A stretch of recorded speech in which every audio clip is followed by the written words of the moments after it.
नमस्कार, EDUSAT lecture में आप सबका स्वागत है। मित्रों, जैसा कि आप जानते हैं हम लोग चर्चा कर रहे हैं हिंदी साहित्य के ऊपर।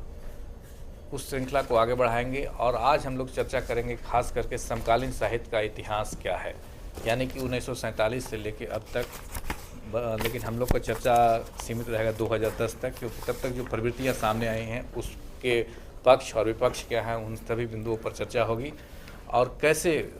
इस दौरान जो सामाजिक राजनीतिक घटना घटी उसका असर साहित्य पर पड़ा और उसको लेकर क्या वाद विवाद भी रहे और किस तरह से साहित्यकारों के बीच में एक यह भी डिबेट रहा है कि समकालीन साहित्य का इतिहास को आधुनिक काल में रखा जाए या उससे अलग रखा जाए। तो इन सभी पहलुओं पर आज हम लोग चर्चा करेंगे और चर्चा के लिए हैं स्टूडियो में डॉक्टर देवेंद्र चौबे। आप खुद चर्चित लेखक हैं और वर्तमान में जवाहरलाल नेहरू विश्वविद्यालय में हिंदी पढ़ाते हैं, कई पुस्तकों के रचयिता हैं, साथ ही कई फोरम पर हिंदी को लेकर बात करते रहते हैं। जो चर्चा होती है उसमें एक दिशा देते हैं और क्या हिंदी का रूपरेखा होना चाहिए और कैसे और हिंदी को संवर्धित किया जाए, इस पर भी इनके अपने विचार हैं। तो आज इनका ज्ञान और जो हिंदी को लेकर जो चिंता है उसमें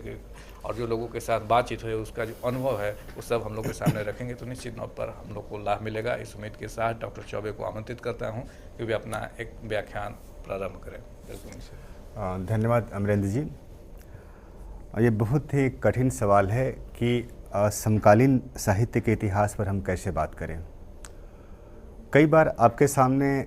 कुछ चुनौतियाँ ऐसी आती है कि आपको अपनी पूरी लेखन की परंपरा पर, इतिहास पर दोबारा विचार करना पड़ता है। और मुझे पहली बार 2 बार ऐसी दिक्कतें हुई। जब 2001 में मैं अपने छात्रों को इतिहास पढ़ा रहा था तो एक छात्र ने मुझसे कहा कि सर, हम आधुनिक काल की शुरुआत शुक्ल जी के हिसाब से 1843 से अब तक मानते रहेंगे।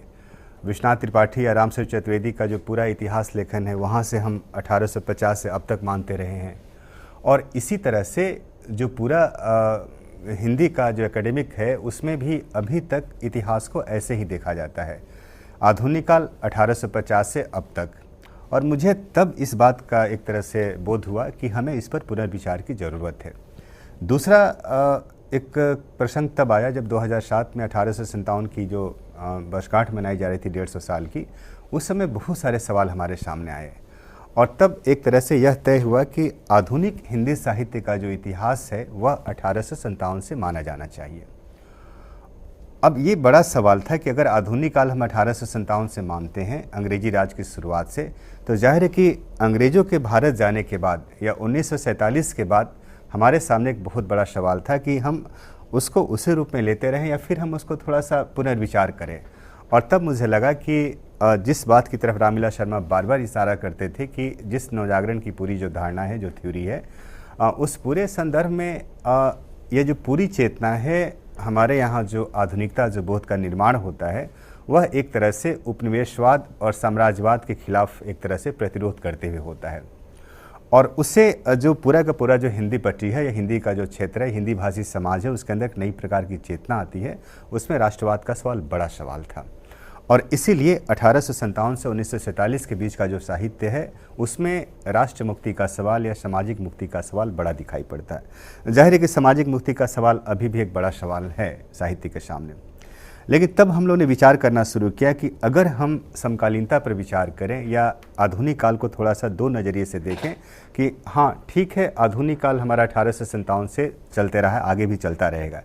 लेकिन वह क्या तत्व है जो इस पूरे विचार की प्रक्रिया को या पूरी हमारी जो समझ है, हमारा जो माइंडसेट है, उसको नए सिरे से तय करता है। और तब मुझे लगा कि हमें 1947 पर दोबारा विचार करना चाहिए।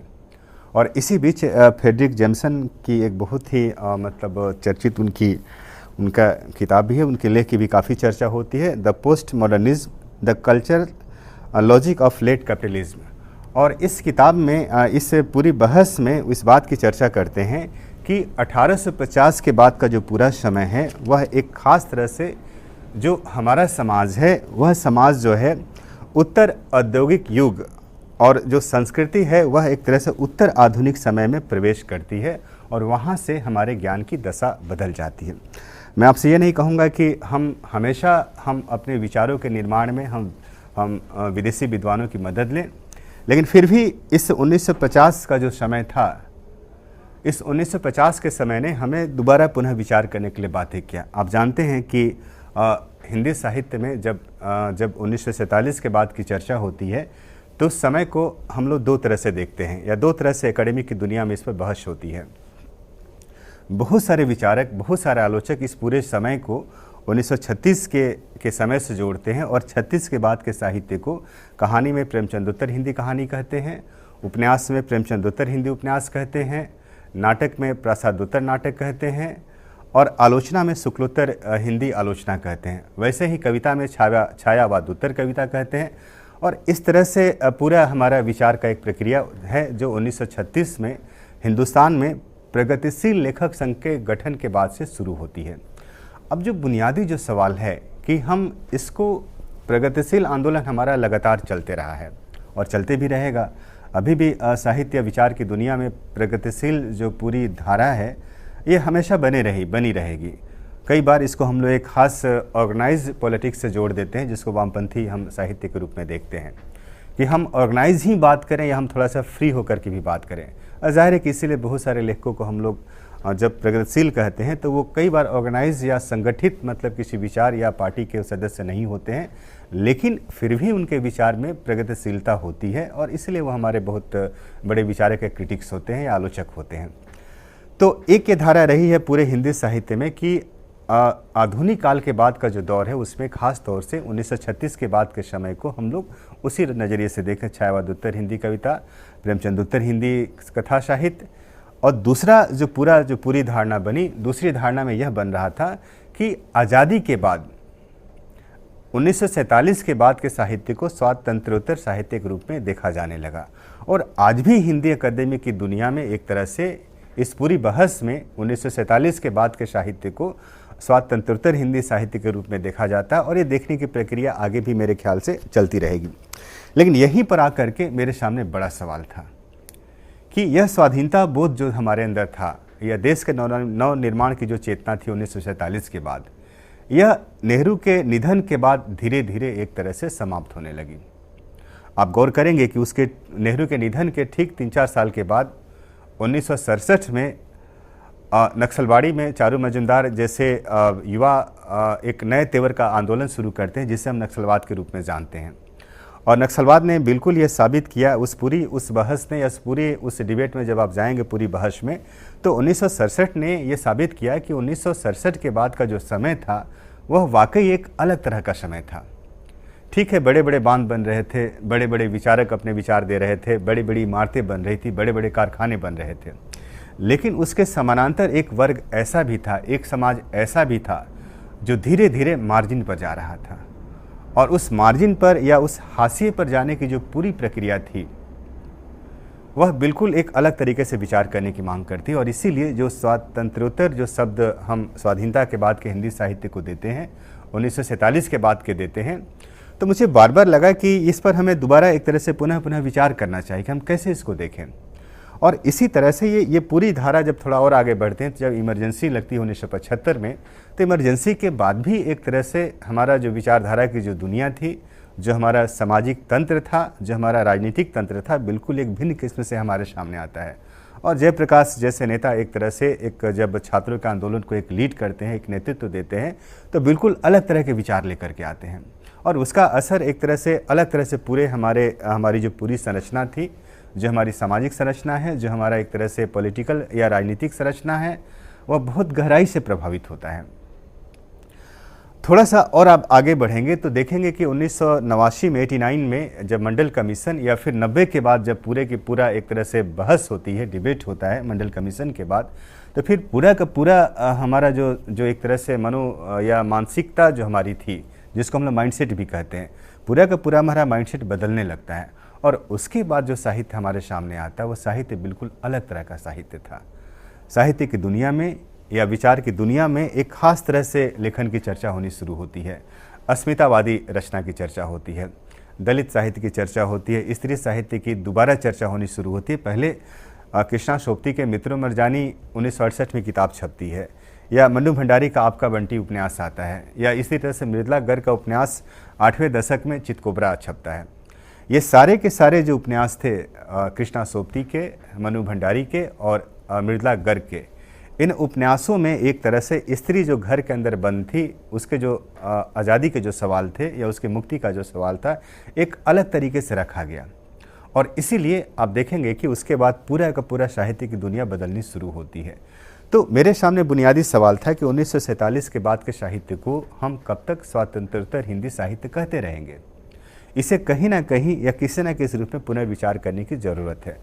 और मेरे इस बहस को तब अलग तरीके से विचार करने का मौका मिला जब 1990 के बाद जो सारी बहसें थी, खास करके उदारीकरण के बाद, 1991 के बाद जब सारा जो दौर शुरू हुआ, उदारीकरण का दौर, भूमंडलीकरण का दौर, तो इस दौर ने भी कई तरीके से हमें एक तरह से नए सिरे से विचार करने के लिए बाध्य किया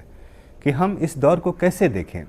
हमारे सामने घटनाएं इतनी तेज़ी से घट रही है, चीज़ें इतनी तेज़ी से बदल रही है, विचारों में इतना तेज़ी से परिवर्तन हो रहा है, और जिसे बार बार जेम्सन उत्तर आधुनिक समय की चर्चा करते हैं, तो कहीं ना कहीं एक तरह से पूरी दुनिया में ऐसी घटनाएं घटित हो रही थी जो एक तरह से हमारे समकालीन समय का या समकालीन समाज का बड़ा सवाल था। और जब मैं समकालीन समय, समकालीन समाज की चर्चा कर रहा हूँ, तो मेरे ध्यान में बहुत सारी ऐसी बातें हैं जो बहुत संगठित तरीके से हिंदुस्तान में 1947 के बाद शुरू होती है, और पूरे यूरोप में हम लोग कहते हैं पूरे विश्व में 1944 के बाद दिखाई पड़ती है। ख़ास तौर से जो दूसरा विश्व युद्ध हमारा का जो दौर है जब समाप्त होता है, तो 1945 के बाद पूरे यूरोप में या पूरे वेस्ट में जिस तरह की रचनाएं आती है, एक शीत युद्ध का दौर है या फिर मतलब जो पूरा दौर है, जिसके बाद एक तरह से संरचनावादी विचारधाराएं या रचनाएं या फिर उत्तराधुनिकता, ये सारी की सारी जो चीज़ें थी एक अलग तरीके से भाग रही थी और बहुत तेज़ी से भाग रही थी। इसमें इतना तेज़ी से एक तरह से विचारों का निर्माण हो रहा था, विचारों में परिवर्तन हो रहा था। आप देखेंगे कि उसके पहले का जो पूरा दौर है उसमें एक बड़ा विचार बहुत प्रभावशाली तरीके से आपके सामने था कि किस तरह से हमें उपनिवेशवाद का विरोध करना है या किस तरह से हमें साम्राज्यवाद का विरोध करना है। लेकिन 1944 के बाद या 1947 के बाद जो पूरा समय हमारे सामने था, यहाँ पर आप किसका किसका विरोध करेंगे। उस समय आपके सामने साम्राज्यवाद भी आपके सामने है, और कई साम्राज्यवाद कई तरीके से दिखाई पड़ रहा है। वह सिर्फ एक तरह से पॉलिटिकल नहीं है, बल्कि वहाँ पर या हम कहें सीधे राजनीतिक नहीं है, बल्कि वहाँ पर यह साम्राज्यवाद जो था वो अलग अलग नज़रिए से आ रहा था। पहले उसका रूप भिन्न भिन्न किस्म का हुआ करता था, लेकिन 44 के बाद या द्वितीय विश्व युद्ध के बाद हुआ ये कि इसमें बहुत तब्दीलियाँ आई, या आर्थिक साम्राज्यवाद के रूप में दिखाई पड़ना शुरू हुआ, या इसी तरह से हमारा जो पूरा का पूरा जो एक तरह से पूरी संरचना थी, जिसमें हम सामाजिक संरचना की चर्चा करते हैं, आर्थिक संरचना की चर्चा करते हैं, तो सारा एक बहुत धीरे धीरे तब्दीलियाँ आ रही थी। पहले तो एक पूरा का पूरा एक दूसरा देश के हमलावर आते थे, आपके देश पर कब्जा करते थे, किसी देश को गुलाम बनाते थे, तो आपके सामने बिल्कुल दिखाई पड़ जाता था कि हाँ ये हमारा शासक बदल गया है, हमारा तंत्र बदल गया है, अब इसका विरोध करना है। लेकिन 1947 के बाद हमारा देश आज़ाद हुआ और चीज़ें इतनी बारीकी से धीरे धीरे आई कि कब कहाँ तब्दीलियाँ हुई ये हमें 1964 के बाद समझ में आना शुरू हुआ। और वह समझ जो आना शुरू हुआ, लगातार ऐसी घटनाएं घटित हो रही है। अभी हाल में जो सारी घटनाएं पूरी दिल्ली में दिखाई पड़ी, दिल्ली घटनाओं को लेकर के, जिस तरह से स्त्री के सवाल को लेकर के पूरे देश में प्रदर्शन हुआ, ये सवाल भी कहीं ना कहीं हमारे समकालीन समय का बड़ा सवाल है। इस पर पुनः विचार करने की ज़रूरत है। और तब मैं आपसे कह रहा था कि जब 2010 से मुझे ताशकंद जाने का मौका मिला, वहाँ इंस्टीट्यूट ऑफ ओरिएंटल स्टडीज़ जो था, प्राच्य विद्या संस्थान था ताशकंद का, तो वहाँ पर उन लोगों ने एक बहुत बड़ा सम्मेलन आयोजित किया था अपने 60 साल पूरा होने के उपलक्ष्य में। तब मुझे लगा कि हाँ, एक ऐसा सवाल है जो हमारे समकालीन समय का बड़ा सवाल है, उस पर हम विचार करें, उसके बारे में सोचें। और तब मुझे लगा कि इस पर विचार करना चाहिए कि समकालीन समय को हम कैसे समझें। या इस समकालीन समय जिसका गहरा संबंध इतिहास के साथ है, उसको हम कैसे हम उसकी पहचान करना शुरू करें, उसको कैसे हम एक खास पद्धति से जोड़ करके विचार करना शुरू करें, या फिर हम इस समकालीन समय को कहाँ से लें। आज भी हिंदी साहित्य में जब समकालीन समय की चर्चा होती है तो बहुत सारे विचारक बहुत साफ कहते हैं समकालीन का मतलब कि आप 5 साल पहले का ले लीजिए, बहुत लेना है तो 10 साल का ले लीजिए, और आप बहुत जिद करेंगे तो कहेंगे कि ठीक है, आज अगर आप समकालीनता की चर्चा करते हैं तो आप इस समकालीनता को 1990 से ले लीजिए। लेकिन मेरे सामने जो सबसे बड़ा सवाल था कि 1970 में भी जब एक तरह से समानांतर साहित्य आंदोलन की चर्चा हो रही थी तो वहाँ भी समकालीनता की चर्चा होती थी। और हिंदी के एक हमारे आलोचक हैं गंगा प्रसाद विमल, उनकी एक किताब छपी थी, उस किताब का नाम था समकालीन कहानी का रचना विधान। यह किताब उनकी 1964 में छपी थी। अब इसका मतलब कि 1964 में भी हिंदी साहित्य की दुनिया में समकालीन शब्द को लेकर के विचार हो रहे थे, समकालीन शब्द को लेकर के बहस हो रहे थे। अब थोड़ा और विचार करेंगे कि इतिहास के मुख्य धारा के जो हमारे इतिहासकार हैं, बिपिन चंद्र हैं या फिर ऐसे जो इतिहासकार हैं, ये जब भारत का इतिहास लिखते हैं, समकालीन इतिहास लिखते हैं, तो ये भी जब शुरू में तो पोस्ट इंडिपेंडेंस की चर्चा करते थे, लेकिन अब उनकी जो किताबें आ रही उसमें समकालीन भारत का इतिहास आ रहा है। और समकालीन भारत के इतिहास में ये सारे के सारे इतिहासकार जो है 1970 के बाद के समय को 1947 के बाद के समय को समकालीन इतिहास के रूप में देखने की कोशिश कर रहे हैं। इसका मतलब कि जो मुख्य धारा का इतिहास है वहाँ पर वे आधुनिक काल बिल्कुल अंग्रेजी काल के रूप में देखते हैं कि ठीक है, अंग्रेजी राज की शुरुआत होती है, अंग्रेजी राज की समाप्ति होती है, तो हमारा आधुनिक काल एक तरह से का एक दौर समाप्त होता है। लेकिन उसके बाद का जो समय है या उसके बाद का जो पूरा दौर है वह कहीं ना कहीं एक तरह से समकालीन समय है, और इस तरह से विचार होना शुरू होता है। एक और मैं आपसे एक किताब की चर्चा करूंगा, वो बहुत अच्छे इतिहासकार हैं, अर्जुन देव हैं। वे जब समकालीन विश्व का इतिहास, एक किताब उन्होंने लिखी है समकालीन विश्व का इतिहास, तो उस समकालीन विश्व के इतिहास में जब समकालीन विश्व की चर्चा करते हैं तो वे 1890 से चर्चा करते हैं। यह भी मेरे सामने बहुत बड़ा सवाल था कि वो 1890 से उसकी चर्चा क्यों करते हैं। तब मुझे लगा कि यहाँ पर एक तरह से हर विचारक का या हर जो इतिहासकार है अपने तरीके से अपने समय को देखता है, उसके कुछ खास आर्गूमेंट होते हैं, उसकी खास कुछ मतलब अपनी विशेषताएं होती हैं, अपने विचार होते हैं, और उन्हीं विचारों के सहारे उस समय को एक तरह से परिभाषित करने की कोशिश करता है।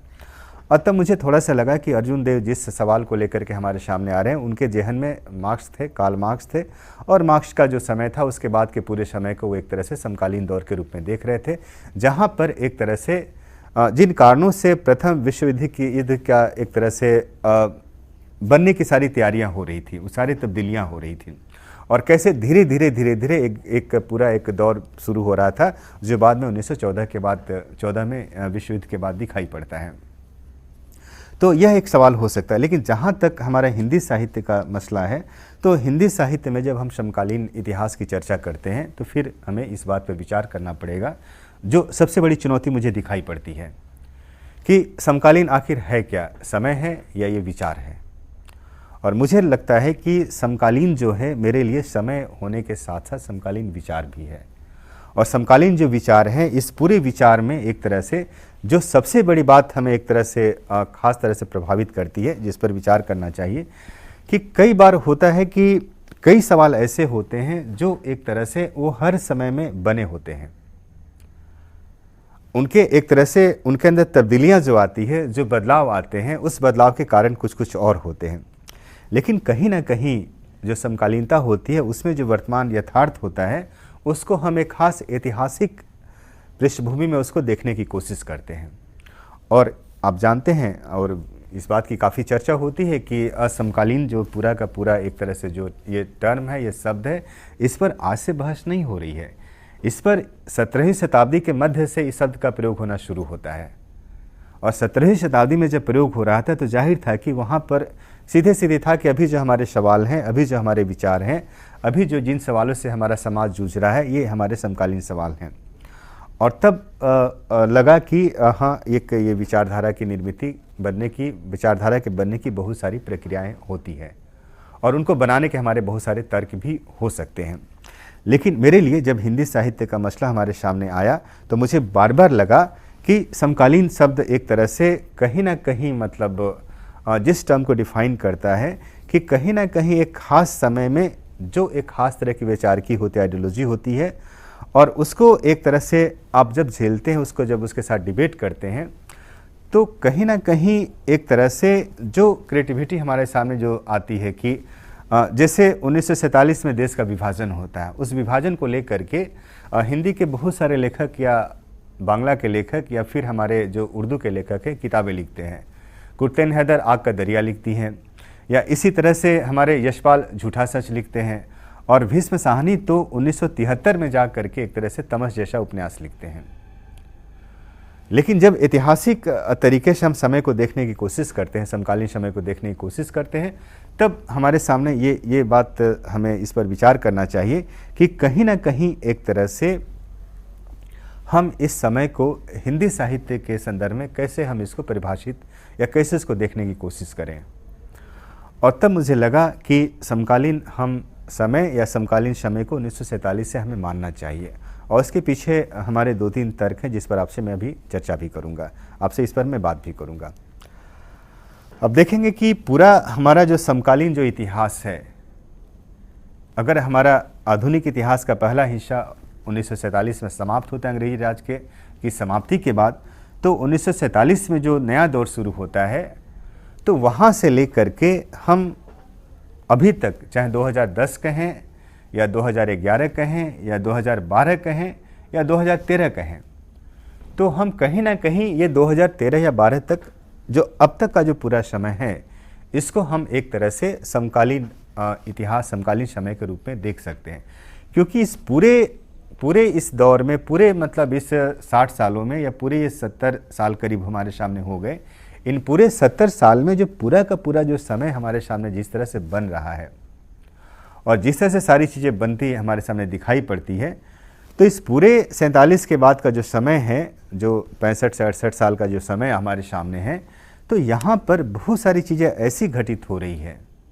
जिनका गहरा संबंध एक तरह से 1947 से भी है और उसके बाद के समय से भी है। और इसको जब हम डिफाइन करना शुरू करते तो हमें लगता है कि समकालीन समय को में जो एक विभाजक रेखा दिखाई पड़ती है, जहाँ से शुरू होता है, फिर कहाँ से नए तरह का ट्रेंड आना शुरू होता है, तो इसको हमें 3-4 तरीके से देखना चाहिए। जैसे मुझे बार बार लगता है कि 1947 में एक तरह से देश का विभाजन होता है और हिंदुस्तान में सांप्रदायिक दंगे होते हैं, और यह जो सांप्रदायिकता है यह लगातार आगे भी चल रही है, और इसका एक बड़ा ही विकराल रूप हमें 1992 में दिखाई पड़ा, जब एक तरह से बाबरी मस्जिद की घटना घटी। और बाबरी मस्जिद की घटना ने हमें पुनः इस बात पर विचार करने के लिए बाध्य किया कि 1947 में जो दंगे हुए थे उनके जो कारण थे, वही कारण एक तरह से 1992 में नहीं थे। 47 के समय की बहुत सारी घटनाएं ऐसी हैं जिसके बारे में इतिहासकार बार बार कहते हैं कि वहाँ पर एक तरह से जो दंगे थे वह एक तरह से गांव तक नहीं पहुँचे थे। गांव में बहुत सारे मुस्लिम परिवार वहाँ से माइग्रेट करके पाकिस्तान नहीं गए, लेकिन 92 तक आते आते एक तरह से यह जो मानसिकता थी, हमारी सांप्रदायिक मानसिकता थी, वह गाँवों के अंदर भी प्रवेश कर गई। और फिर हर गाँव में या ऐसे ऐसे गाँव थे जहाँ पर पुनः एक तरह से हिंदू और मुसलमान के बीच दरार आनी शुरू हुई। तो कहीं ना कहीं 47 जो है एक बड़ा डिपार्चर पॉइंट है इस समकालीन इतिहास को समझने का। और इसमें जो दूसरा जो बड़ी तब्दीली आती है वह 1956 में आती है। और 1956 में, इसलिए 1956 की मैं आपसे चर्चा करना चाह रहा हूँ कि 1956 को हमारे समकालीन इतिहास में, आधुनिक इतिहास में बहुत प्रमुखता के साथ हम उसकी पहचान है उसके चिन्हित नहीं करते हैं। लेकिन मुझे बार बार लगता है कि 56 पर बातचीत करना इसलिए ज़रूरी है कि 56 में अंबेडकर जो हैं एक बड़ा सवाल उठाते हैं, वो भारतीय समाज में दलितों के पूरे उपस्थिति का सवाल उठाते हैं कि भारतीय समाज में दलित का वजूद क्या है। और जब मैं भारतीय समाज की चर्चा करता हूं तो जैसा कि बहुत सारे इतिहासकार या बहुत सारे समाजशास्त्री मानते हैं कि भारतीय समाज का मतलब कि भारत में चूँकि हिंदू बहुलतावादी समाज है, तो वहीं हिंदू बहुलतावादी समाज जो है हमारे भारतीय समाज का अहम हिस्सा है। और इसीलिए अंबेडकर का जो सीधा सवाल था कि इससे हिंदूवादी समाज में दलित का वजूद क्या है। और लगातार अपने कई सारे संघर्षों के बाद अंबेडकर 1956 तक आते आते यह स्वीकार करते हैं कि इस भारतीय समाज में, इस पूरे हिंदू की जो वर्ण और जाति की जो व्यवस्था है, इसमें दलितों के लिए कोई बहुत बड़ा स्पेस नहीं है। और अगर बहुत बड़ा स्पेस नहीं है या हमारे लिए जगह नहीं है, तो फिर वो इस बात की चर्चा करते हैं आखिर हम क्यों इस समाज में रहें। और अम्बेडकर के बारे में कहा जाता है, अम्बेडकर बहुत दुखी स्वर में या बहुत भरे मन से वे हिंदू धर्म को एक तरह से त्यागते हैं और अपने समर्थकों के साथ 1956 में बौद्ध धर्म स्वीकार करके एक तरह से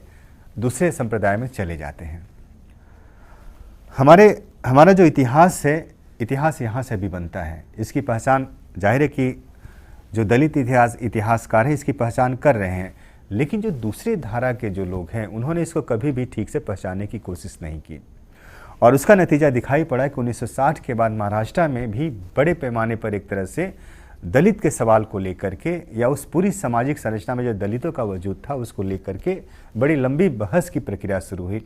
अस्मिता दर्श जैसी पत्रिकाएं आई, फिर बाद में दलित पैंथर जैसे मतलब एक आंदोलन चला। और उसके बाद एक तरह से कहिए कि जिसमें नामदेव ढसाल थे या फिर दया पवार थे या फिर आपके शरण कुमार लिम्बाले जैसे जो इधर के लेखक हैं, इन लोगों ने एक तरह से उस सवाल को बहुत आगे बढ़ाया। और हिंदी पट्टी में एक तरह से इस पर बहुत कोई बहस नहीं हुई। हिंदी पट्टी में यह बहस तब शुरू हुई ठीक ठाक तरीके से, वैसे दलित लेखन हिंदी में हो रहा था, छिटपुट रचनाएं दिखाई पड़ती है, लेकिन बड़े पैमाने पर एक तरह से रचनाएं नहीं दिखाई पड़ती है। जो हिंदी के जो बहुत प्रसिद्ध जो दलित लेखक हैं, चाहे ओम प्रकाश वाल्मीकि हों या मोहनदास नमिसराय हों या धर्मवीर हों या जयप्रकाश करदम हो या सिराज सिंह बेचैन हो या सुशीला टाकभोरे हो, ये सारे के सारे लेखक एक तरह से 90 के बाद तब हिंदी साहित्य के परिदृश्य में आते हैं जब मंडल कमीशन एक बड़े मतलब सामाजिक और राजनीतिक आंदोलन के रूप में हमारे सामने दिखाई पड़ता है। और मंडल कमीशन के समर्थन या विरोध में एक बड़ा मतलब तबका एक तरह से हमारे सामने आंदोलित होकर के सामने आता है। और तब एक तरह से हिंदी क्षेत्र में 1990 के बाद दलित साहित्य का वजूद खड़ा होता है और दलित सवाल को लेकर के एक लंबे बहस की प्रक्रिया शुरू होती है। मैंने कहा बहस पहले भी हो रही थी,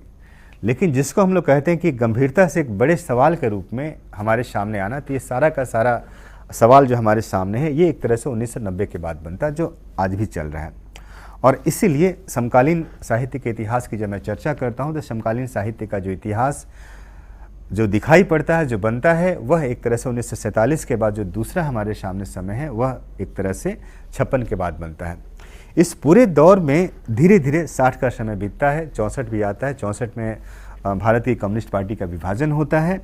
और उसके ठीक 3 साल के बाद नक्सलवाड़ी में एक तरह से बड़ी घटना घटती है, जहाँ पर जो कॉलेज के युवक हैं एक तरह से जो जिन मजदूरों को की पिटाई एक तरह से जमींदार के लठैत कर रहे थे उनके विरोध में खड़ा होते हैं और फिर एक बड़ा संघर्ष शुरू होता है, जिसको आप जानते हैं कि वह संघर्ष से धीरे धीरे नक्सलवाड़ी का संघर्ष पूरे देश में फैलता है। और इसको लेकर के बड़े पैमाने पर हिंदी के साथ ही बांग्ला में या दूसरी भाषाओं में रचनाएं लिखी जाती है। और सबसे बड़ी रचना तब दिखाई पड़ती है जब महाश्वेता देवी 1973 में 18,084 की माँ जैसे उपन्यास की रचना करती, जिसे बाद में श्याम बेनेगल ने शायद एक बहुत ही अच्छी फिल्म बनाई थी, इसी नाम से फिल्म बनाई थी, 1084 की माँ।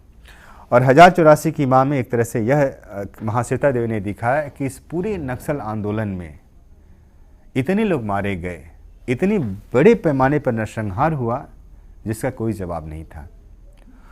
और हिंदी में भी जगदम्बा प्रसाद दीक्षित या विजयकांत या आपके सुरेश कांटक जैसे कहानीकार हैं, विजेंद्र अनिल जैसे कहानीकार हैं, ये सारे के सारे कहानीकार जो हिंदी के हैं, जगदम्बा प्रसाद दीक्षित से लेकर के सारे के सारे कहानीकार हमारे समाज के जो सवाल हैं, खास करके 67 में नक्सलवाद के जो सवाल थे उससे जुड़ करके लिखना शुरू करते हैं। अब देखेंगे कि 1967 का गहरा प्रभाव इसलिए हमारे समाज पर दिखाई पड़ता है, जाहिर है कि इसको लेकर के अब बड़े बड़े काम हो रहे हैं, लेकिन एक समय ऐसा था जब नक्सलवाद पर लोगों ने बहुत गंभीरता से बातचीत नहीं की। इसको हमेशा हमारे वामपंथी जो आंदोलन के जो मतलब विचारक थे उन लोगों ने इस सवाल को हमेशा नकारने की कोशिश की, या चर्चा करने का वक्त आया तो उन्होंने इसके ठीक से गंभीरता से चर्चा नहीं की, जिसका नतीजा यह था कि 90 के पहले आप गौर करेंगे कि नक्सलवाद को लेकर के साहित्य तो रचा जा रहा था। एक बहुत चर्चित कहानी 1978 में संभवतः हिंदी के बहुत चर्चित कथाकार हैं संजीव, उनकी अपराध नाम से कहानी आई। अपराध कहानी में संजीव ने दिखाया कि कैसे पुलिस वाले जो हैं किसी नक्सली युवक को जब गिरफ्तार करते हैं तो उसको कैसे उसको उसको उत्पीड़ित करते हैं, प्रताड़ित करते हैं। और संजीव ने बहुत मार्मिक कहानी लिखी, इस अपराध के नाम से कहानी लिखी। तो कहानियाँ लिखी जा रही थी, लेकिन वह बहस में भी था। लेकिन जो हमारा मुख्य धारा, जो हिंदी साहित्य का या हिंदी इतिहास का जो मुख्य जो धारा थी, वहाँ पर यह जो सवाल था, एक बड़े सवाल के रूप में नहीं दिखाई पड़ता है। हाँ, जरूर कुछ लेखक हैं, जो कुछ आलोचक हैं, जैसे गोरख पांडे जैसे लोग थे या मैनेजर पांडे जैसे जो विचारक हैं, ये एक तरह से नक्सलवाद को लेकर के इस धारा से उपजा जो साहित्य था उसकी चर्चा करते हैं। और पांडे जी और मैनेजर पांडे ने एक लेख भी लिखा, स्वतंत्र हिंदी साहित्य के इतिहास लेखन की समस्या। उस लेख में उन्होंने बहुत साफ कहा कि कुछ लोग हैं जो बहुत मुग्ध होकर के साहित्य में नए नए सौंदर्य की चर्चा करते हैं, लेकिन इसी बीच जो साहित्य या समाज में जो बड़े बड़े नरसंहार हो रहे हैं उसको लेकर के हमारा समाज चुप क्यों है, हमारा लेखन जगत क्यों नहीं उसको लेकर के प्रतिक्रिया दर्ज कर रहा है। इस पर काफ़ी बहस हुई और मेरे ख्याल से आगे भी बहस होगी।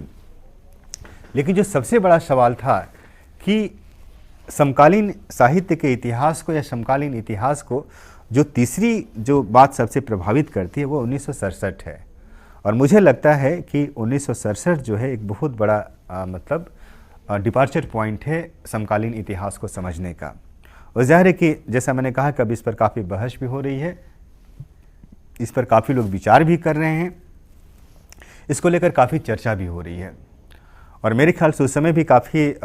विचार की संभावना थी, जिसको एक तरह से ठीक ठाक तरीके से नहीं देखा गया। इसके बहुत सारे कारण हो सकते हैं, उन कारणों में हम फिर कभी विस्तार से चर्चा करेंगे। लेकिन मुझे बार बार लगता है कि समकालीन इतिहास का जो ये दूसरा जो बिंदु है, उस पर इतिहासकारों को पुनः विचार करना चाहिए। आप देखेंगे कि बहुत सारे ऐसे इतिहासकार जो आधुनिक भारत के निर्माण में गांधी की भूमिका को देखते हैं, वे भी इस दौर की जब चर्चा करते हैं तो मानते हैं कि गांधी का आंदोलन बहुत अहिंसक था। तो इसके बाद के समय की जब ये चर्चा करते हैं इतिहासकार, तो ये कहते हैं कि ये गांधी के आंदोलन का ही एक तरह से विकसित हिस्सा है, जहाँ पर जो अहिंसक आंदोलन था 67 में आकर के हिंसक आंदोलन में तब्दील हो जाता है। और यहाँ पर आप देखेंगे कि इतिहास में इन्हीं के समानांतर या कहिए कि इनके प्रतिरोध में कुछ ऐसे इतिहासकार आए जिन्होंने इस समय को नए सिरे से पकड़ने की कोशिश की। और जाहिर था कि वहाँ पर उनका जो सबसे बड़ा सवाल था, ये सवाल हमारे साहित्यकारों के सामने भी था कि 1967 के बाद इस बिंदु ने जो सबसे बड़ा काम किया, जो सबसे बड़ी पहल हुई, कि इस दौर ने एक तरह से जो भारत के हमारे गांव थे और उन गांव की जो सामाजिक जो संरचना थी, उस सामाजिक संरचना को गहराई के साथ प्रभावित किया। आप देखेंगे कि जो पूरा जो वर्ण और जाति की जो व्यवस्था थी, जिस सामाजिक संरचना को दलित आंदोलन बहुत ठीक से तोड़ नहीं पाया था, इस नक्सलवाड़ी या नक्सलवादी आंदोलन के प्रभाव में उन गांवों की पूरा रूप बदलना शुरू हुआ। और आज जो हम देख रहे हैं भारतीय गांव की, जो खास करके नक्सल प्रभावित गांव की जो तस्वीर हम देख रहे हैं, इन तस्वीरों में एक तरह से गांव की पूरी संरचना बदल चुकी है। उसको इसने भी बदला, बाद में दलित आंदोलन ने भी दोबारा उसको बदला और ठीक से बदला। और आज जो पूरी जो गांव की संरचना में जो स्थिति है, उसमें एक तरह से बहुत विषम स्थिति गांव की है, और उसको ठीक से समझने की ज़रूरत भी हम लोग को है। हाँ, मैं ये कहूँगा कि उस दौर में जो हिंदी में कहानियाँ लिखी गई, जिनकी कुछ कहानीकार की हमने चर्चा की, जिसमें विजेंद्र अनिल हैं, विजय कांत हैं, या सुरेश कांटक हैं, या महेश कटारे, या जगदम्बा प्रसाद दीक्षित जैसे जो कहानीकार हैं, ये इन सवालों को लेकर के कहानियाँ लिख रहे थे और दिखा रहे थे कैसे गांव में ज़मींदार और मजदूरों के बीच और या छोटे छोटे किसानों के बीच कृषि संबंधी संघर्ष हो रहे हैं। और यह जो कृषि संबंधी संघर्ष था, काफ़ी व्यापक और बड़ा संघर्ष था। और यह हमारे जिस भारत को लोग गांव के रूप में देखते हैं, या भारत को गांव का एक तरह से समुच्चय मानते हैं, तो उन विचारकों के लिए भी यह विचार करने की ज़रूरत है इतिहास के सवाल पर कि अब उस गांव को कैसे देखेंगे। आप जानते हैं कि भारत को समझने के बहुत सारे टूल्स लोगों ने दिए हैं, और एक टूल्स यह भी है जो आज भी मतलब हमारे जो इतिहासकार हैं, हमारे जो साहित्यकार भी हैं, या हमारे जो समाजशास्त्री भी हैं, मुझे लगता है बार बार कि उसी टूल्स का वे लोग बार बार प्रयोग कर रहे हैं। जैसे वो मानते हैं कि खास करके जो बॉम्बे यूनिवर्सिटी का जो एक तरह से समाजशास्त्र का जो स्कूल था, 1920 के आसपास जो बहसें शुरू हुई, तो उन्होंने कहा कि भारत को समझने के लिए 3 चीज़ समझना बहुत ज़रूरी है। एक भारतीय गांव, दूसरा जाति और तीसरा जनजाति, मतलब विलेज, कास्ट और एक तरह से ट्राइब्स। ये 3 चीज़ को आप समझ लेंगे तो भारत को आप समझ लेंगे। आप गौर करेंगे कि आज एकेडमिक की दुनिया में या बहस की दुनिया में भी भारत को समझने में जितने आपको बड़े बड़े विचारक की किताबें दिखाई पड़ेगी, वहाँ पर वो जाति के जरिए भारत को समझना चाहते हैं। चाहे यूरोप के विचारक हों, अमेरिकन विचारक हों या इंग्लैंड के विचारक हों, वो भारत को गांव के जरिए समझना चाहते हैं, भारत को जाति के जरिए समझना चाहते हैं, या भारत को एक तरह से जनजातीय समाज के जरिए समझना चाहते हैं, या फिर तीनों को मिलाकर के भारत की एक पूरी तस्वीर बनाते हैं कि भारत है बस इसी तरह से है। हमें बार बार लगता है कि यह भी एक इशू हमारे समकालीन इतिहास का बहुत बड़ा इशू है कि हम यह जो धारणा बनी हुई है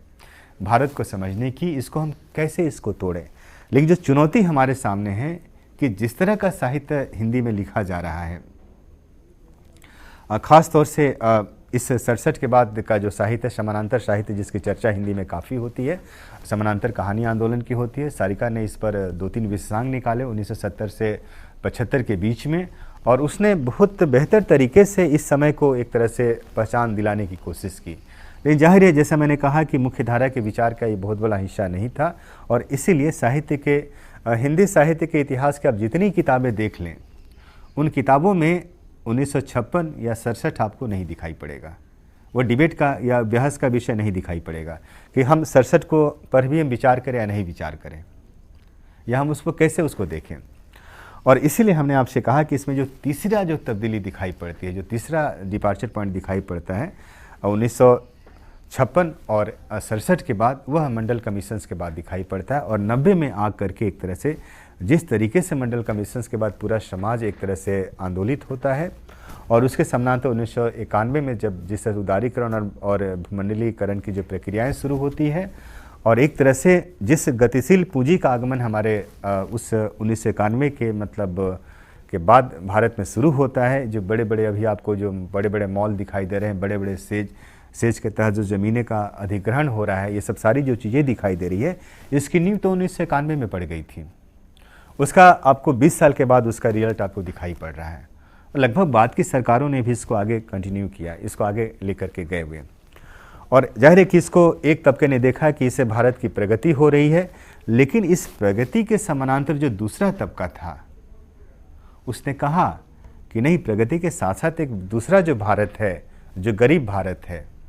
जो मार्जिन पर रह रहा है, जो गांव में रह रहा है, जो हाशिए पर रह रहा है, उसको भी देखने की ज़रूरत है। एक हिंदी के बहुत युवा कहानीकार हैं कैलाश वनवासी,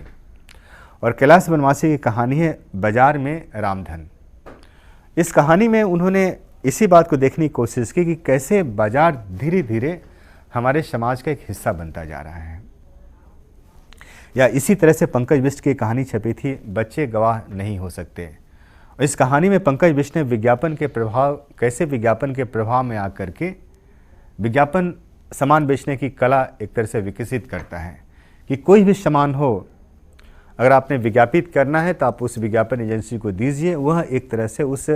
खराब से खराब सामान को बढ़िया बना करके आपको प्रस्तुत करेगा। तो विज्ञापन यही काम करता है, और विज्ञापन के जरिए एक तरह से कैसे समाज की मानसिकता को बदला जा रहा है, यह 1984 के बाद जो शुरू हुआ पंकज बिष्ट की इस कहानी के बाद, कहानी में जो दिखाया है, 1990 के बाद बहुत तेज़ी से फैला। 91 के बाद तो पूरा का पूरा हमारा देश ही एक तरह से धीरे धीरे बाजार में तब्दील होता गया। और जिस विश्वग्राम की धारणा की चर्चा लोग काफ़ी करते हैं,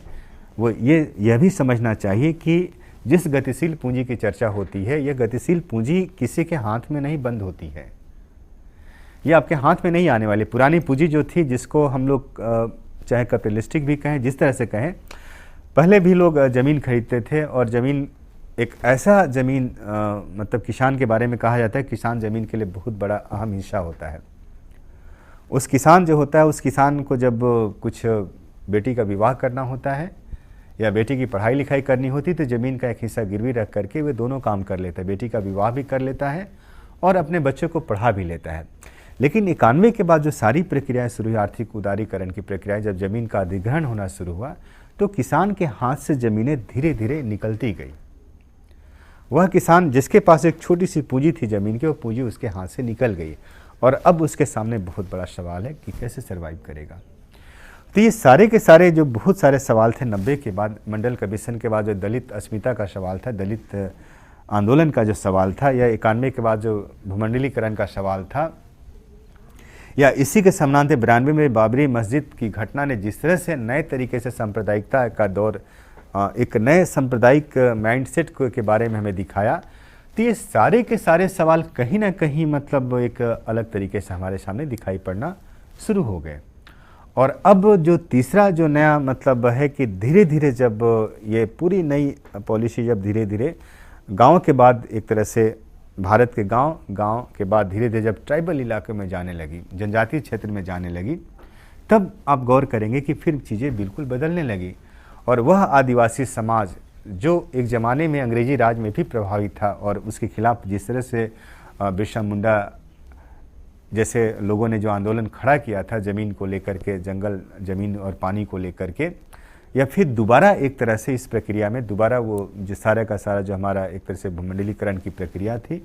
या बाजारीकरण की प्रक्रिया धीरे धीरे गांव होते हुए उन आदिवासी इलाकों में प्रवेश करने लगी। उसका नतीजा निकला कि आदिवासी समाज भी काफ़ी प्रभावित हुआ। और अब इसके पहले भी आदिवासी समाज के बारे में लिखा गया है, कई लोगों ने लिखा, हिंदी में संजीव ने लिखा है, या फिर राजेंद्र अवस्थी का एक उपन्यास आता है, उपन्यास एक बहुत मतलब रोमांटिक उपन्यास है जिसमें आदिवासी समाज के बारे में जो धारणाएं थी कि नंगे होते हैं, ऐसे होते हैं, वैसे होते हैं, तो उसी का वो रूप दिखाई पड़ता है। लेकिन संजीव ने जो सबसे बड़ा काम किया, उनका एक उपन्यास आया पाँव तले की दूब, वैसे यह हंस के में एक लंबी कहानी के रूप में छपा था, लेकिन पाँव तले की दूब में संजीव ने दिखाया कि कैसे मतलब आदिवासी समाज अपने सवालों को लेकर के खड़ा हो रहा है और कैसे जो बड़े बड़े सवाल हैं कि उनकी ज़मीनें जा रही हैं, उनके जंगल जा रहे हैं और उनके रहने के सारे संसाधन धीरे धीरे समाप्त हो रहे हैं, तो फिर आदिवासी कहाँ रहेंगे, कैसे रहेंगे। और इन्हीं सारे सवाल को लेकर के संजीव ने पाँव तले की दूब जैसा उपन्यास की रचना की, या उसे लंबी कहानी कहें, और उसमें संजीव ने मतलब इस सवाल को खड़ा किया है कि आदिवासी की ज़मीन पर बड़े बड़े कारखाने बने और उन कारखानों के बाद उनके घर चले गए और उनके परिवार के एक आदमी को काम मिला, लेकिन जब परिवार धीरे धीरे बड़ा हुआ तो फिर उनके परिवार के सर्वाइवल का तरीका धीरे धीरे समाप्त होता गया। और तब पता चला कि आदिवासी समाज भी एक तरह से धीरे धीरे आंदोलित होना शुरू हुआ और उसका नतीजा अब दिखाई पड़ रहा है कि अब आदिवासी समाज को लेकर के बहुत सारी रचनाएं हमारे सामने आ रही है। आपके ग्लोबल गांव का देवता जैसा उपन्यास आया हमारे सामने रणेंद्र का, या ऐसे बहुत सारे मनमोहन पाठक ने गगन घटा घरानी लिखा जिसमें कोयला की खदानों में काम करने वाले जो आदिवासी मजदूर थे उनके सवाल को उठाया उन्होंने। तो ऐसी बहुत सारी रचनाएं हमारे सामने हैं जिसमें आदिवासी समाज की जो अस्मिता थी वह दिखाई पड़ती है। तो मुझे बार बार लगता है कि जो समकालीन जो साहित्य का इतिहास है वह 1947 से हमें देखा जाना चाहिए और उसमें जो मेजर जो हमारा मतलब एक तरह से कहे कि जो मुख्य जो प्रस्थान बिंदु है 1956 है, जो दलित साहित्य दलित आंदोलन को प्रभावित करता है। तीसरा 1967 है जहाँ से पूरी हमारी संरचना बदलनी शुरू होती है, और फिर तीसरा 1990 है जो हमारे सामने बड़े बड़े सवाल लेकर के आता है, 90, 91, 92। तो ये कुछ ऐसे सवाल हैं जो हमें समकालीन साहित्य के इतिहास पर के बनने के बारे में या इस पर विचार करने के लिए हमें उत्प्रेरित करते हैं कि हाँ ठीक है, ठीक ठाक इतिहास नहीं बनेगा समकालीन इतिहास, लेकिन हाँ एक समकालीन इतिहास पर एक बातचीत होनी चाहिए कि हाँ समकालीन इतिहास ऐसे बन सकता है और उसको देखे जाने की ज़रूरत है।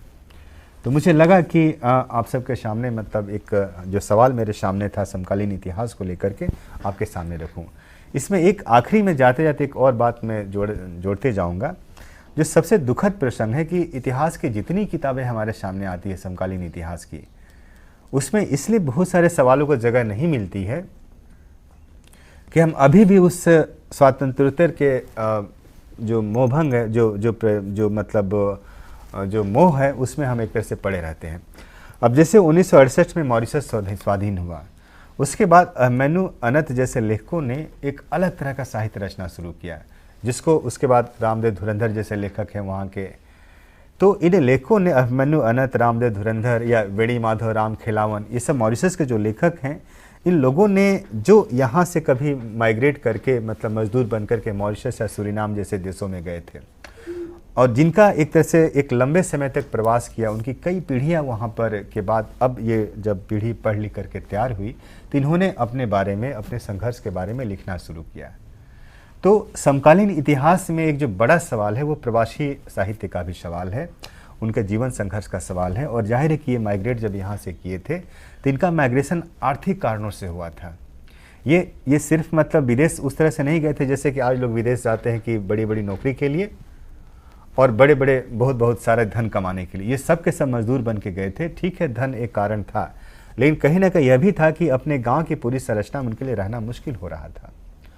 और तब हमारे ये जो सारे के सारे लोग थे एक तरह से विदेश के, और अनंत जी ने एक बहुत अच्छा उपन्यास लिखा लाल पसीना, जिसकी काफ़ी चर्चा होती है। वेणी माधव, राम खिलावन का उपन्यास और दीवार ढह गई, या रामदेव धुरंधर का पथरीला सोना, ये ऐसे उपन्यास हैं जो हमारे प्रवासी मजदूरों का जो जीवन संघर्ष है, उनका जो इतिहास है, उनके जो सवाल हैं, और एक तरह से किस तरह से मॉरिशस, सूरीनाम जैसे प्रदेशों में भयानक एक तरह से पीड़ा सहते हुए अपने को सर्वाइव करके आज यहाँ तक पहुँचे, उन सवालों को लेकर के आए। तो हमारे समकालीन साहित्य के इतिहास का एक बड़ा हिस्सा हमारा उन प्रवासी साहित्य के इतिहास पर भी होना चाहिए, जिस पर हमें विचार करना चाहिए और उन्हें इतिहास की मुख्य धारा में शामिल करना चाहिए। तो जैसा कि आपने कहा कि समकालीन साहित्य में संघर्ष और अन्य गाथाएं जिस प्रकार के, तो जो कहा जाता है कि साहित्य की रचना दो ही स्थिति में की जा सकती है। एक तो काफ़ी संघर्ष हो या काफ़ी आपको सहूलियात जो सारा उपलब्ध हो तब आप कर सकते हैं। तो समकालीन साहित्य में जो हमें देखने को मिलता है वो उसमें किसकी प्रधानता है? देखिए, जब हम समकालीन इतिहास की जो आपसे मैं चर्चा कर रहा था तो मेरे पीछे था कि एक हमारा पारंपरिक इतिहास तो है जिसमें नई कहानी है, नई कविता है, अकविता है, समानांतर कहानी है, जिसको लोग मुख्यतः दो हिस्सों में देखते हैं, स्वातंत्र कथा साहित्य और दूसरा समकालीन साहित्य। लेकिन मेरा कहना है कि समकालीन साहित्य में जो बहुत सारी जो प्रवृत्तियाँ हमें दिखाई पड़ती है उसमें मुख्यतः तीन चीज़ें बहुत बड़ी है। एक तो हमारे पारंपरिक लेखक लिखते आ रहे थे, जिसमें बाबा नागार्जुन भी है, फणीश्वरनाथ रेणु भी है, जो गांव को लेकर के लिख रहे थे,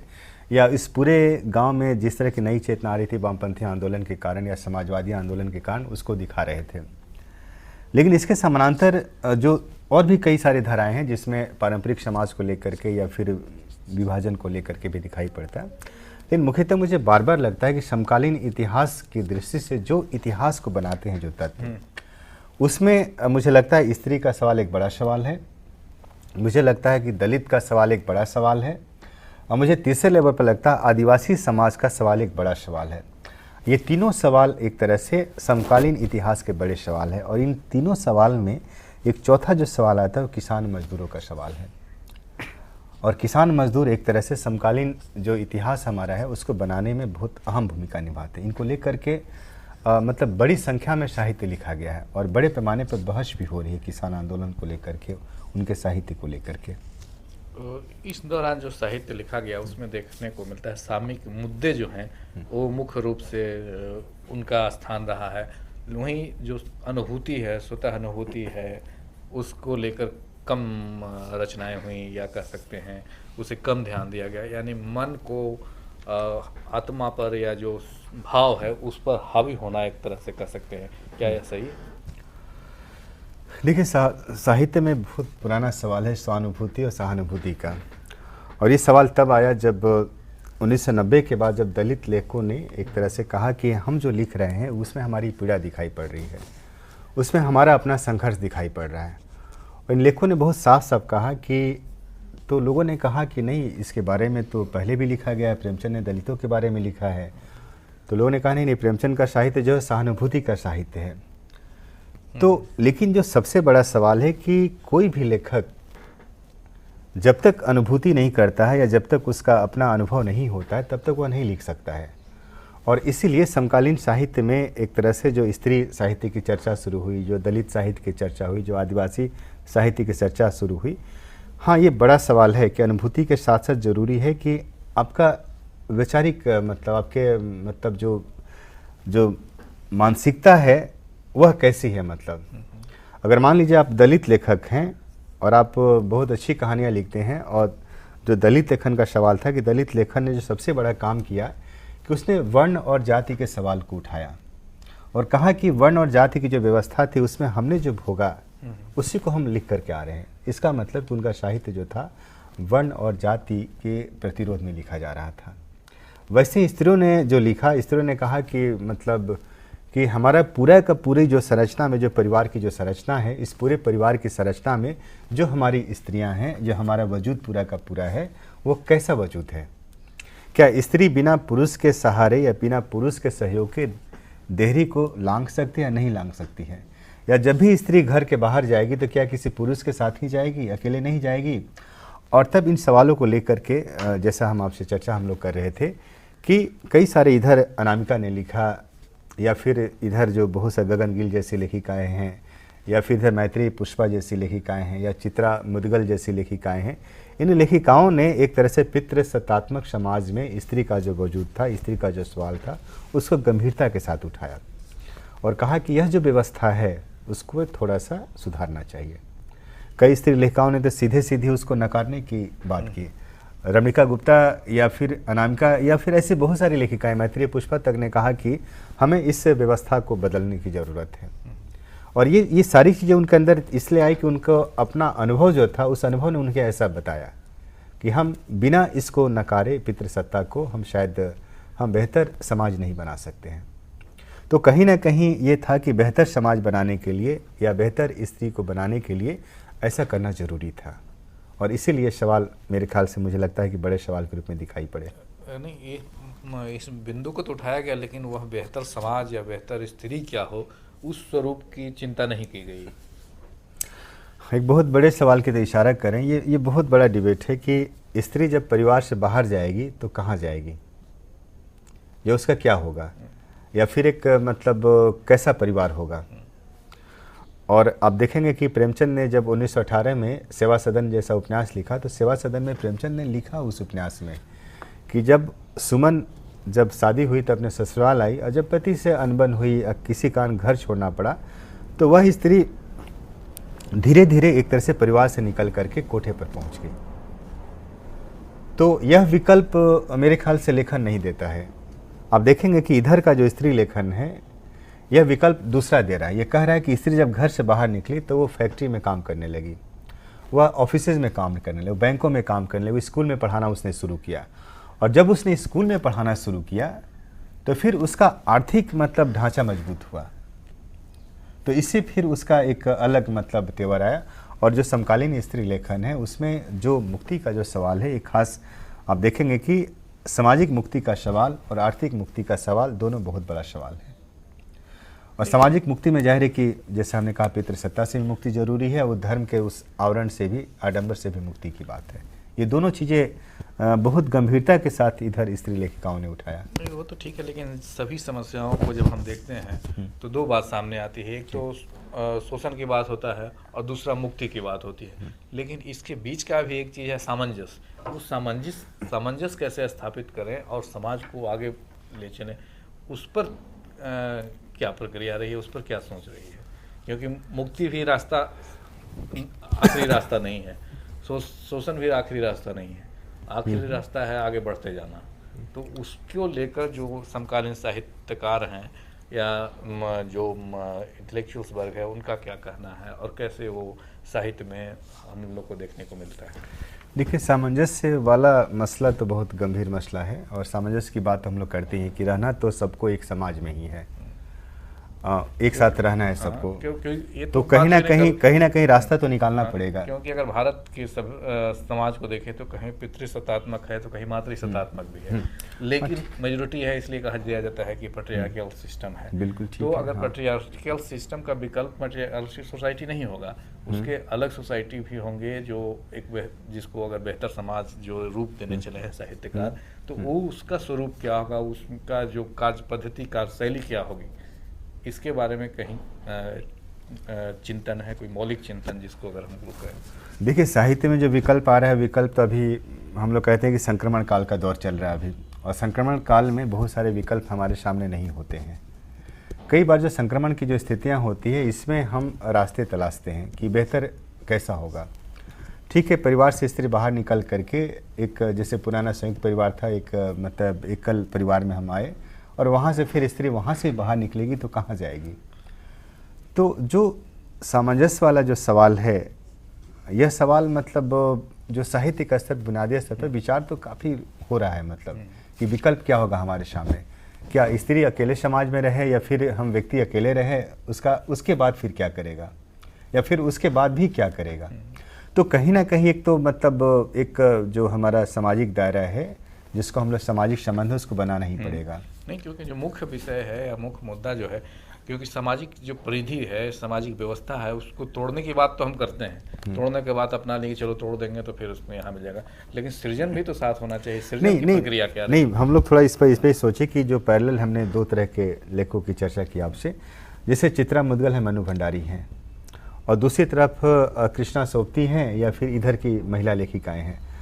अब मनु भंडारी, कृष्णा सोबती जो विकल्प देती हैं, जैसे आपका बंटी आपने पढ़ा होगा, तो आपका बंटी में कहती है कि जो वहाँ टकराहट वहाँ से शुरू होती है कि बच्चा पालने की जिम्मेदारी किसकी होगी, सिर्फ स्त्री की होगी कि पति का भी होगा। वो कहते हैं कि ये जिम्मेदारी दोनों की होनी चाहिए। यहाँ पे मन का दोनों की जिम्मेदारी है, प्रमुखता मन है। भाव तो अगर बच्चा है तो दोनों का होगा, समान होगा। लेकिन आमतौर से होता यह है कि जब पुरुष से स्त्री घर में होते हैं तो स्त्री सारे काम करती है, पुरुष बैठता है। तो यही से वो कहते नहीं, दोनों को बराबर। और ये बहुत अच्छा विकल्प आया सामने कि बहुत सारा इधर आप देखेंगे लिटरेचर में भी दिखाई पड़ता है और समाज में भी, कि अब स्त्री पुरुष एक साथ मिलके काम कर रहे हैं। मतलब मेरा कहना है कि जब आप स्त्री की निगाह से पूरे उस स्त्री के उत्पीड़न को देखना शुरू करेंगे, तो आपके सामने बेहतर विकल्प अपने आप आने लगेगा। आप उस अनुभूति को, उस पीड़ा को आप समझ पाएंगे। या हम लोग कहते हैं कि हम अभी तक हम अपनी निगाह से देख रहे थे, लेकिन जब हम अपनी निगाह के समानांतर, जब हम एक तरह से उस उत्पीड़ित समाज की निगाह से समाज को देखते हैं। अब जैसे मैं आपको एक छोटा सा उदाहरण दूंगा इसमें, ठीक है इस पर, लेकिन हम मेन ये जानना चाहते हैं अपनी निगाह या उसकी निगाह, अपनी नज़रिया उसकी नज़रिया के अलावा भी एक परिवार के नज़रिया है, वो क्या उसको ये लोग ध्वस्त करना चाहते हैं और तब आगे बढ़ना चाहते हैं? मुझे लगता है कि बहुलता में तो ऐसा नहीं दिखाई पड़ता है। अभी भी साहित्य की एक बड़ी धारा है जो उसी मतलब हाँ, उसमें सुधार की मांग लगातार हो रही है। कुछ व्यवस्था में सुधार होना चाहिए, उसमें तब्दीली होनी चाहिए। देखिए, बुनियादी सवाल जो सबसे बड़ा सवाल हमारे सामने भी है और आपके सामने, सबके सामने बुनियादी सवाल है कि कोई भी समाज आपसे डिफर तब करता है जब उसको लगता है कि उसका आत्मसम्मान को ठेस पहुंच रही है। अगर आप स्त्री के आत्मसम्मान को समान समझते हैं, या दलित का आत्मसम्मान को, या आदिवासी का आत्मसम्मान को आप समझते हैं,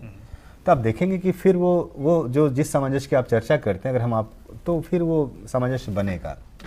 और आप उसके डिग्निटी को हर्ट करेंगे, उसका आत्मसम्मान को ठेस पहुंचाएंगे, तो व्यक्ति आपसे अलग होगा।